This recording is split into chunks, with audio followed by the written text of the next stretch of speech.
So ayun na nga mga ka-old school. May mga magagaling na naman. Mga eksperto. Si Batman. Putang regis mabaging langit. Nagbabala kayong alisin ang SRP o ang suggested retail price. Ano kanyo? Para magkaroon ng kompetisyon. May magbababa, may magtataas, at para mabili yung mas mababa. Ikwento nyo yan sa mangmang. Mga lagay ng patoka sa manok. Parang langis lang yan. Nagtayo kayo na maraming kumpanya ng langis para walang monopolyo.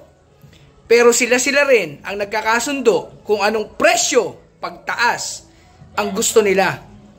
Tatanggalin yung suggested retail price? Tang-inis nyo talaga. Ang kakapal talaga ng mukha nyo. Grabe kayo. Yan ay pabor na naman sa mga negosyante na sakim sa pera. Kasi kayo, puro kayo puppet dyan sa gobyerno ng puppet. Anak kayo ng patoka sa manok. Tatanggalin yung suggested retail price, ilalagay nyo na lang pag may sakuna. Maglalagay kayo ng price ceiling. Sinong negosyante ang susunod? Kung nakita niya na mas mataas yung presyo ng kabila, di satapatan niya yan. Mga ulol ba kayo? Huwag nyo kaming gawing tanga. Dati ba kayo mga gago? Ingat!